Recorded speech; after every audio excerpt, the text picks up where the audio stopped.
Nanawagan naman si Solid North Party List Representative Ching Bernos sa Technical Education and Skills Development Authority o TESDA na paghusayin ang proseso ng pamimili ng mga benepisyaryo upang masigurong tunay na naaabot ng mga programa ang mga may hirap at pinaka-nangangailangan.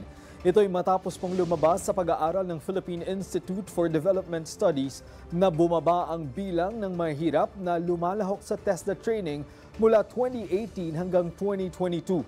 Ayon kay Representative Bernos, malaking oportunidad ang ibinibigay ng TESDA training sa pagpasok sa trabaho, lalo na sa gitna ng tumitinding kompetisyon sa labor market. Dagdag ng mambabatas, dapat masusing matukoy ang mga benepisyaryong tunay na nangangailangan ng technical at vocational training tulad ng out-of-school youth, informal workers at mga walang trabaho.